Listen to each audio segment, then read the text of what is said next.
Misticismo.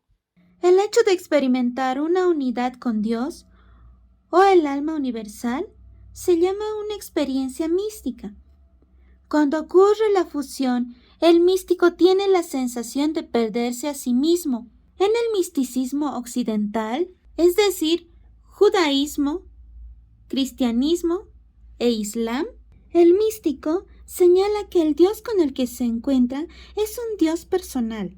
En el misticismo oriental, es decir, hinduismo, budismo y la religión china, se toma en cuenta una fusión total entre el místico y Dios. Yo soy Dios, diría ese místico.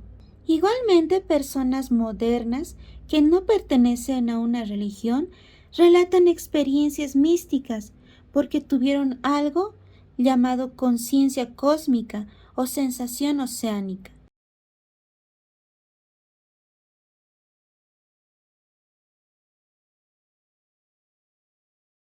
Las postales. De camino a casa, Yorum y Sofía acordaron ir de campamento, así que luego de preparar todo y recibir recomendaciones de la madre de Sofía, se fueron. Antes de las 8, ya habían levantado una tienda junto al monte Urogallo. ¿Has oído hablar de la cabaña del mayor?, preguntó Sofía a su amiga. Le explicó que había una cabaña en ese bosque junto a un lago. Allí vivía un mayor, de ahí el nombre. Las dos decidieron ir allá. Ingresaron a hurtadillas. Sofía encendió una vela que estaba en un candelabro para poder ver el interior, que estaba oscuro. Encontraron un espejo de latón. Yorum descubrió una cajita en el suelo. Postales, dijo. Todas estaban fechadas en el Líbano y estaban dirigidas a Hilde Moller Kahn. Los sellos eran de Noruega, batallón de la ONU, decían. Resulta que el padre de Hilde enviaba esas cartas. En una de ellas decía: un día conocerás a una chica que se llama Sofía. Para que puedan conocerse un poco antes de encontrarnos, he comenzado a enviarle copia de todas las postales que te envío a ti. Tiene una amiga que se llama Yorum, quizás pueda ayudar. Sofía y Yorum se miraron de miedo. Sofía tomó el espejo cuando se fueron de allí, pero su amiga no permitió que dejara el espejo dentro de la tienda. A la mañana siguiente, después de desayunar, recogieron la tienda y retornaron. Sofía colgó el espejo de latón en su cuarto. Al día siguiente en la mañana, Sofía encontró un sobre amarillo en el callejón. Lo abrió y empezó a leer.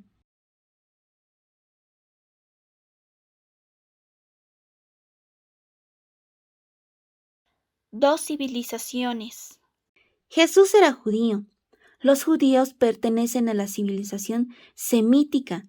En cambio, los griegos y los romanos pertenecen a la civilización indoeuropea. Por tanto, la civilización indoeuropea tiene dos raíces. Veámoslas.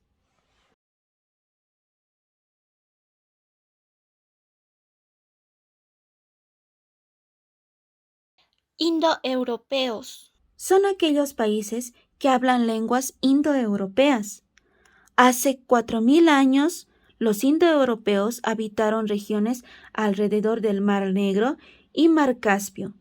En los lugares donde llegaron, se mezclaron con las culturas pre-indoeuropeas. Por ello, tanto los escritos, Vedas de la India, como la filosofía griega y mitología de Snorri, se escribieron en lenguas que estaban emparentadas. La cultura indoeuropea tenía su fe en múltiples dioses, o sea, eran politeístas. Conciben el mundo como un drama entre las fuerzas del bien y del mal. La filosofía griega surgió precisamente de esa región. Igualmente, los indoeuropeos intentaron conseguir verdaderos conocimientos sobre el ciclo de la naturaleza. La visión era su sentido más importante. No solo tenían la tendencia a crear imágenes y esculturas de sus dioses, sino también las creaban de los mitos. Tienen una visión cíclica de la historia. La ven como algo que avanza en siglos, por tanto, no hay ningún principio o fin en la historia.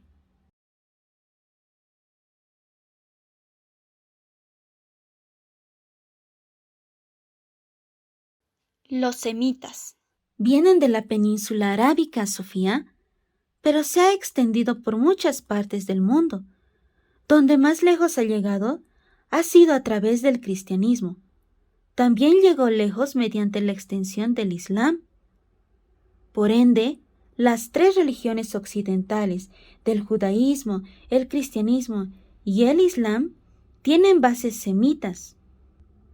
Un ejemplo es el Corán, que es el libro sagrado de los musulmanes, y el Antiguo Testamento. Están escritas en lenguas semitas, emparentadas. Hablando del cristianismo, si bien tiene raíces semíticas, también el Nuevo Testamento fue escrito en griego. Por ende, la teología cristiana estaría marcada por lenguas griega y latina, así también por la filosofía helenística. Los semitas creen en un solo Dios, por tanto son monoteístas. La historia se considera para ellos como una línea, porque Dios creó un día un mundo y a partir de ahí comienza la historia. Y concluirá con el día del juicio final, en el que Dios juzgará a vivos y a muertos. Según ellos, la historia existe para que Dios pueda realizar su voluntad en el mundo. El oído es el sentido más importante. Las imágenes o esculturas de Dios no está permitido.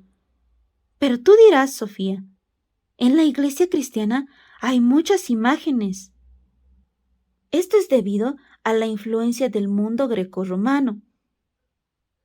La vida religiosa se caracteriza por las oraciones, por las predicaciones y la lectura de las Sagradas Escrituras. Su objetivo es salvarse del pecado y de la culpa.